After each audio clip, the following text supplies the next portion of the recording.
Madame, Monsieur, bonsoir. Je suis ravie de vous retrouver pour votre hebdo de la Fédération des Églises Adventistes de la Martinique. Mais permettez-moi de vous souhaiter tous mes vœux de joie, de réussite et d'amour en Christ. Voyons sans plus tarder les titres de ce vendredi 24 janvier 2025. À Fort-de-France et plus précisément à l'église adventiste Smyrne, 3 baptêmes ont eu lieu à l'issue des 10 jours de prière. Le livret Vigile Plus 2025 est disponible à la vente à Cultura et une séance de dédicace est organisée. Nous recevrons dans cette édition le trésorier de la Fédération des Églises Adventistes de la Martinique, Joël Kishnama, qui s'entretiendra avec nous au sujet de l'Assemblée Générale de la Fédération. Nous ferons ensuite un point sur les inscriptions 2025-2026 de la Cité scolaire adventiste Rama. Nous partirons un instant à la Jamaïque et plus particulièrement à l'hôpital Andrews Memorial qui renforce les soins de santé avec le lancement de nouveaux services. Enfin, nous irons au Pérou, événement merveilleux pendant lequel plus de 500 baptêmes ont eu lieu.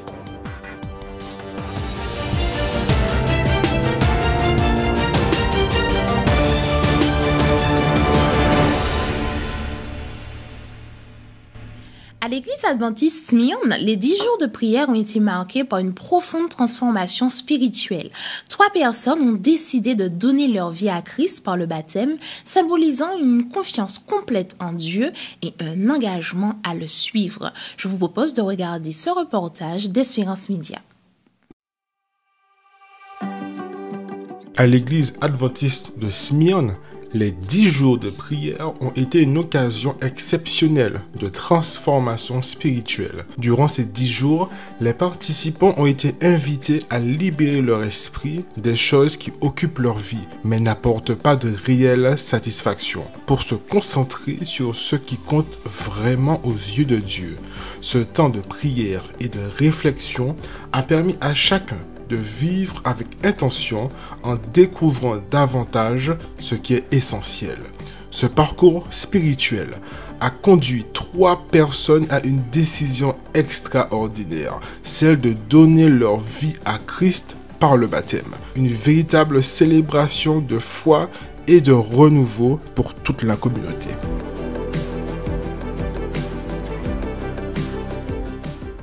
Nous avons eu le bonheur aujourd'hui, 18 janvier 2025, à l'issue de la période des 10 jours de prière en district, dans l'après-midi, de pouvoir participer à un moment très important où 3 jeunes ont fait alliance avec Jésus dans les eaux baptismales. Et ceci est un signe fort de l'intérêt que la jeunesse porte à donner leur cœur à Jésus, et nous nous réjouissons de cette grande expérience et nous bénissons Dieu pour ces jeunes qui, de manière spontanée et délibérée, sans contrainte aucune, ont choisi de suivre Jésus. Le livre Vigile Plus 2025 est désormais disponible chez Cultura. Une séance de dédicace spéciale se tiendra le mercredi 29 janvier de 16h à 19h. Une belle occasion de venir soutenir nos jeunes auteurs et échanger avec eux et pourquoi pas repartir avec votre exemplaire dédicacé ou encore un cadeau unique à offrir. Regardons cette vidéo. Salutations à vous et meilleurs vœux pour cette année 2025. Nous vous offrons un outil qui vous accompagnera de janvier à décembre autour de l'évangile de Luc. Vigile Plus 2025, c'est un livre de réflexion, de méditation autour de divers thèmes, la famille, l'engagement, la grâce, l'intégrité, la prospérité, etc. Et il est disponible au département JA de la Fédération adventiste des Églises adventistes de la Martinique, mais aussi dans les bacs chez Cultura. Donc c'est là que nous vous donnons rendez-vous mercredi prochain, 29 janvier, dès 16h, pour une séance de dédicace, de rencontre, d'échange, de sourire, de partage. Venez récupérer votre livret et nous vous invitons à venir avec vos amis, avec vos parents, à en parler, parce que c'est l'heure de faire la promotion de ce livre qui est indispensable pour grandir avec Jésus cette année. Que la paix de Dieu soit avec vous et rendez-vous mercredi prochain.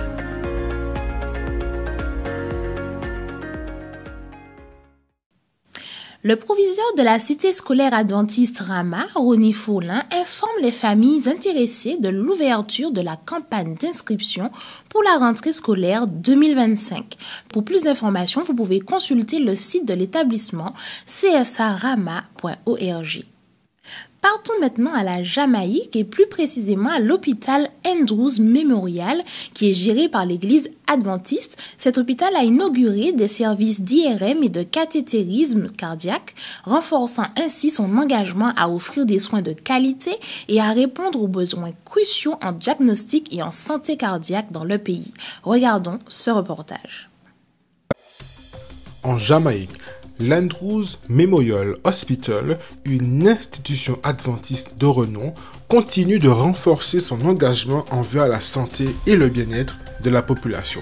Récemment, l'hôpital a marqué une étape significative en lançant de nouveaux services médicaux de pointe, notamment l'imagerie par résonance magnétique et des soins cardiaques spécialisés. Ces nouveaux services répondent à un besoin urgent dans le domaine de la santé en Jamaïque où les avancées technologiques médicales sont essentielles pour garantir des diagnostics précis et des traitements adaptés. Grâce à l'ajout de l'IRM, l'Andrews Memorial Hospital peut désormais fournir des examens détaillés et non invasifs, améliorant ainsi la prise en charge des patients atteints de diverses pathologies.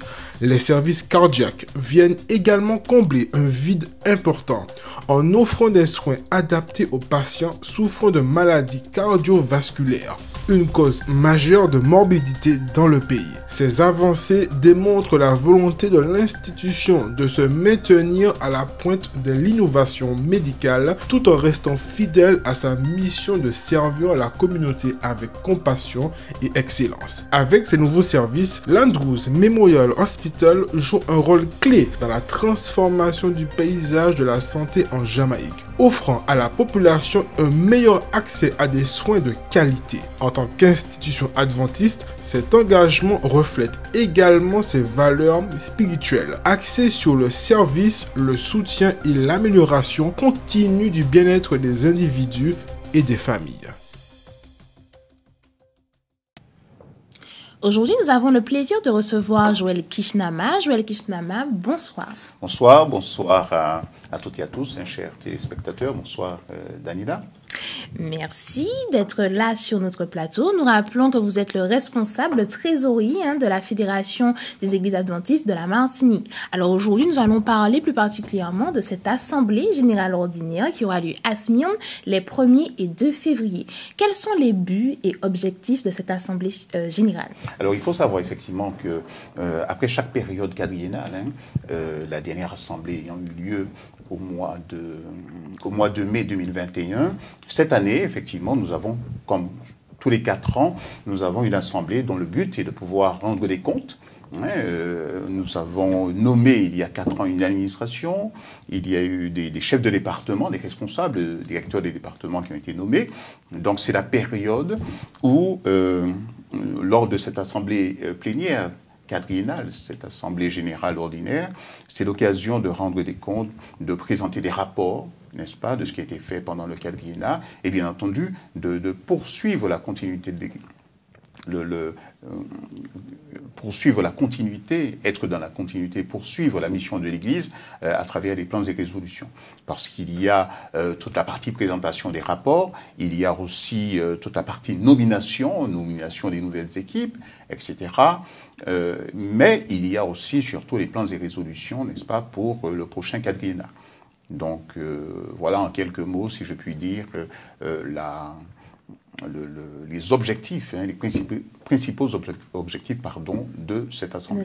D'accord. Et quel est le public attendu? Est-ce que monsieur tout le monde peut venir pour assister à l'Assemblée générale? Oui, bien sûr, l'Assemblée générale est ouverte aux membres d'Église d'une façon générale. Alors, il y a certes des délégués. Il y a au total, nous sommes 217 délégués représentants des sections locales des églises, délégués généraux, d'accord. Il y a aussi l'union et les représentants des divisions. Ça fait effectivement un effectif fort intéressant. Mais l'Assemblée est ouverte à tous les membres d'Église. les membres d'église. Alors bien sûr, vous pouvez venir assister, sauf que vous n'étant pas délégué, vous n'aurez pas droit à la parole, vous n'avez pas un pouvoir de délibération non plus, enfin de droit de vote, etc. Mais vous pouvez bien sûr venir assister à l'assemblée qui, je le rappelle, aura lieu, en tout cas pour la partie administrative, du samedi 1er soir, au coucher de soleil, samedi 1er et dimanche 2. Normalement, nous devrions achever le 2 au soir si tout se passe bien. D'accord, donc effectivement, nous rappelons que cette assemblée aura lieu à Smyrne, à l'église adventiste Smyrne, située à voilà, Fort-de-France, à Dillon. Et j'ai cru comprendre qu'il y aura le samedi matin un moment spécial de prière, d'adoration. Alors, oui, dès le vendredi soir, dès le vendredi 31, nous avons la partie spirituelle de l'assemblée, puisque effectivement, nous sommes une église, donc une assemblée, il faut qu'il y ait cette partie spirituelle qui commencera dès le 31 au soir, si je ne m'abuse, à 19h. Et ensuite, nous avons effectivement le sabbat. Nous aurons ensemble le culte d'adoration. Nous avons les intervenants de la division qui seront présents avec nous, donc ils vont conduire ce moment de culte d'adoration. École du sabbat et culte, n'est-ce pas? L'après-midi va être libre, et le soir, nous commençons officiellement l'Assemblée générale, en tout cas la partie administrative. D'accord. Est-ce qu'il y a un appel ou un mot que tu aimerais adresser aux personnes qui nous regardent ce soir? Ben écoutez, moi, ce que j'aimerais dire, c'est que nous inviter à être dans un esprit de prière. Nous avons effectivement, tout au cours du mois de janvier, nous recevons du département des communications un texte de support de réflexion, de méditation appelant à la prière, et ce, chaque matin, chaque jour, donc jusqu'au 31 janvier, donc que nous soyons dans cet esprit de prière et que nous puissions, que l'on avance ensemble, sachant que cette assemblée, c'est pour nous l'occasion de nous retrouver. C'est aussi un moment de convivialité, c'est l'occasion de nous retrouver, les frères lors de ce rassemblement, mais c'est aussi une occasion de prévoir, de planifier l'avenir, de poser les vraies questions concernant l'avenir, le devenir de notre Église. En tant que peuple, nous avons une mission, donc c'est aussi l'occasion de réaffirmer la mission de l'Église. Et donc, voilà, et tout cela ne peut se faire qu'étant soumis à l'influence du Saint-Esprit, bien sûr. Et c'est pour cette raison que s'il y a quelque chose que j'aimerais dire, c'est vraiment nous appeler tous, d'accord, à la prière et permettre que les choses se déroulent sous le regard de Dieu, n'est-ce pas, avec son soutien, son appui, puisque après tout, avant tout même, cette Église appartient au Seigneur. Le Christ en est le chef suprême, donc l'Église ne nous appartient pas. C'est un privilège que nous avons d'être au service, d'être à son service, d'être au service de cette Église, mais cette Église appartient à notre Dieu, n'est-ce pas? C'est lui qui en est le chef suprême, et voilà, donc appeler à la prière et être dans un état d'esprit pour faire avancer les choses au sein de notre fédération. Alors justement, pour la préparation de cette assemblée, il y a des horaires d'ouverture, de fermeture au public au niveau du siège de la fédération. Comment cela va se passer? Alors bien sûr, pour des raisons de préparation liées à toute la logistique, nous avons mobilisé tout le personnel, de sorte que, de ce fait, la fédération va être fermée. Les bureaux, en tout cas, seront fermés au public à partir de mercredi, le 29 janvier. Le mercredi 29 janvier, et ce pendant à peu près une semaine jusqu'au mercredi d'après, donc le 5 février. Jusqu'au 5 février, oui, parce qu'il y a la période de l'Assemblée, mais avant, il faut que le personnel se déplace soit à différents endroits, notamment le personnel technique, informatique, soit à Smyrne pour les préparatifs, etc. Donc, ce qui rend un peu plus difficile l'accueil du public, sauf effectivement, nous aurons une permanence, les jours de caisse habituelle, où la caisse sera ouverte et va fonctionner comme d'habitude. Pour les trésoriers d'église. Pour les trésoriers, essentiellement, n'est-ce pas, pour les trésoriers d'église. Autrement, nous serons effectivement du mercredi 29 au mercredi 5 fermés au public. D'accord. Ok. Joël Kishnama, merci beaucoup d'avoir été notre invité ce soir. C'est moi, je vous remercie. Et puis que Dieu vous accompagne dans votre ministère. Merci. Merci. Nous partons maintenant au Pérou où nous avons eu la semaine de Pâques dans le nord du Pérou qui a donné lieu à plus de 5000 baptêmes grâce au programme d'évangélisation de la caravane de l'espoir. L'événement a touché plus de 70 000 personnes et suscité un élan de foi et de renouveau. Je vous propose de regarder ce reportage d'ANN News. Dans toute la région nord, les adventistes ont développé une caravane de l'espoir, mettant en avant des soirées dédiées à l'évangélisation dans le cadre du programme de la semaine de Pâques, appelé « La dernière victoire ». Le résultat de ces efforts a été remarquable, avec 5048 personnes acceptant le Christ comme leur sauveur et étant baptisées. Daniel Montalvan, le président local de l'Église adventiste du 7e jour, a exprimé sa gratitude à Dieu pour les triomphes significatifs réalisés pendant la semaine. L'évangéliste international Alejandro Bullón a fait partie de l'événement. Il a visité plusieurs villes de la région et a prononcé des sermons percutants dans des stades et des colisées. Plus de 70 000 personnes ont été touchées par le message du salut. Lorsque le Christ viendra sur cette terre, il ne trouvera que des brebis et des boucs, sauvés ou perdus. Il n'y a pas de demi-perdu ou de plus ou moins sauvé. Soit vous dites oui à Jésus, vous lui ouvrez votre cœur, vous lui donnez votre vie, soit vous la lui donnez en partie, et vous êtes perdu. L'indécision vous perdra. C'est pourquoi la Bible ne cesse de proclamer « Aujourd'hui est le jour de la bonne nouvelle, le jour du salut ». Faisons maintenant un petit tour de vos émissions du week-end sur Espérance Média. Les Sentiers du Bonheur, le titre de l'émission de ce samedi 25 janvier, Beverly Hills ou Mamoudzou. Nous vous proposons de regarder ou d'écouter un extrait de cette émission. Depuis plusieurs semaines, les incendies qui ravagent Los Angeles font la une de l'actualité.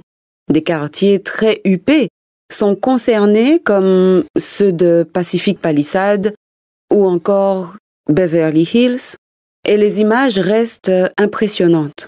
On y voit de luxueuses villas ravagées par les flammes et disparaître en quelques heures.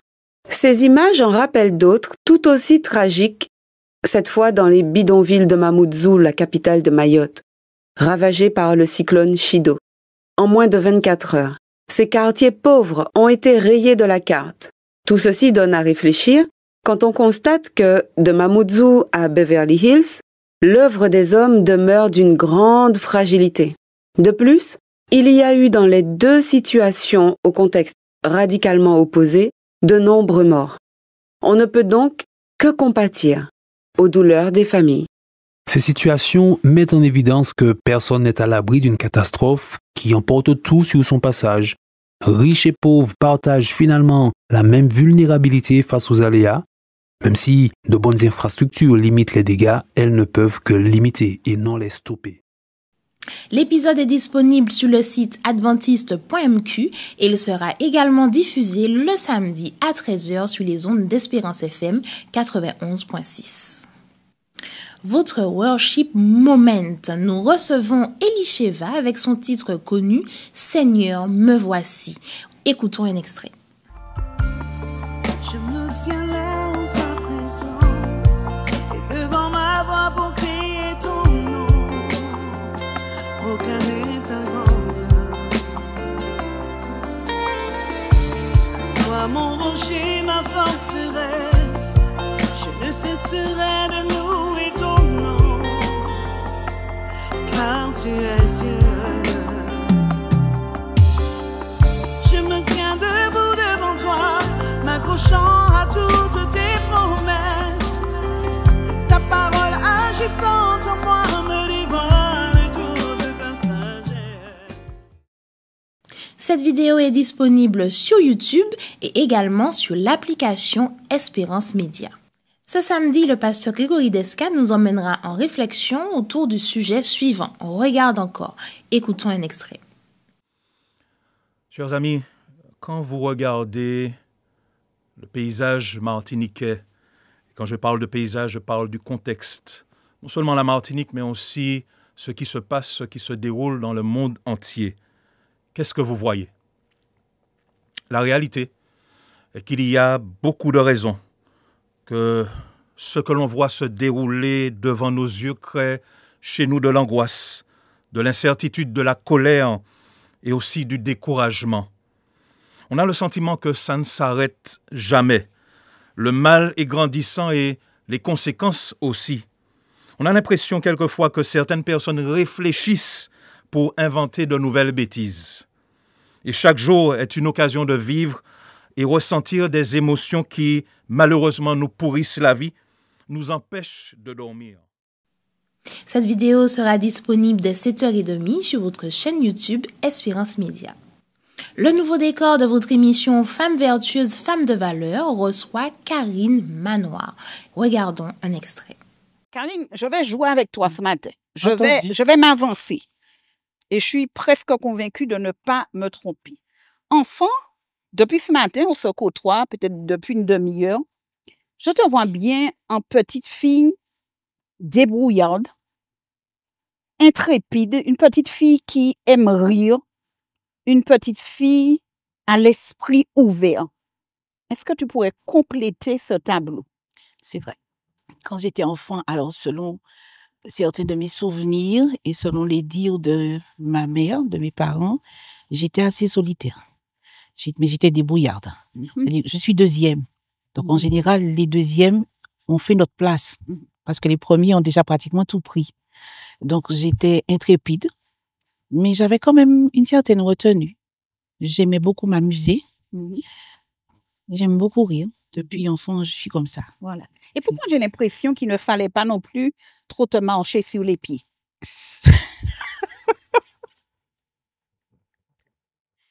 Rendez-vous ce samedi à 8h pour visionner l'intégralité de son témoignage.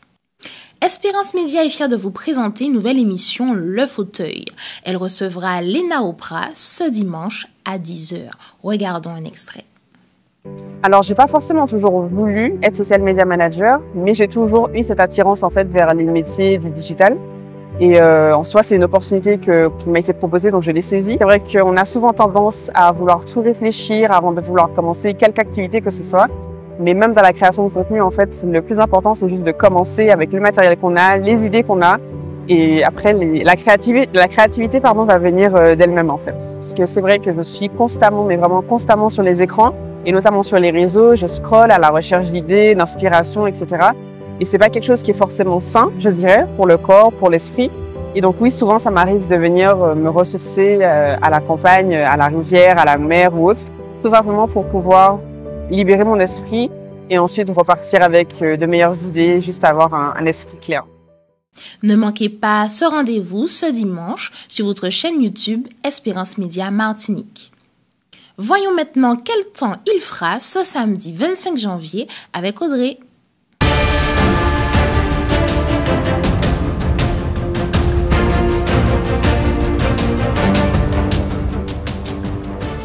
Bonsoir Daniela et bonsoir à tous. Pas de changement pour ce soir par rapport au début d'après-midi.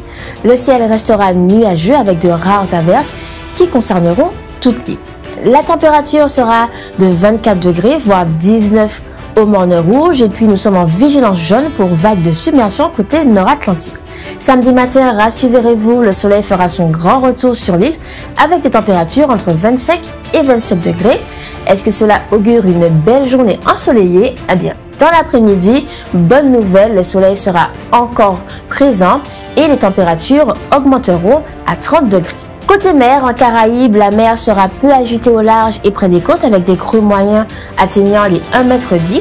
En Atlantique et dans les canaux, elle sera forte, voire très forte, avec des creux moyens de 3 mètres à 5 mètres, donc pas d'imprudence surtout. L'indice atmosphérique pour demain samedi est moyen et puis la vigilance jaune pour vague de submersion sera toujours d'actualité.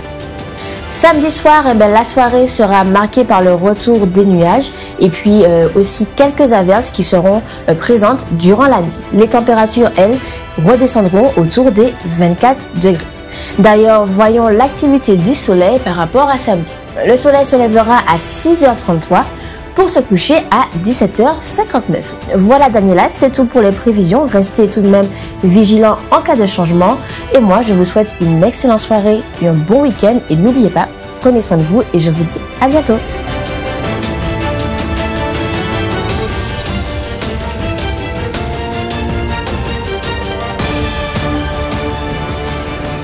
Votre hebdo Espérance Média est maintenant terminé. Je vous remercie de nous avoir suivis. Je vous souhaite une agréable soirée et un très bon sabbat. Et surtout, n'oubliez pas de rester connecté à Christ.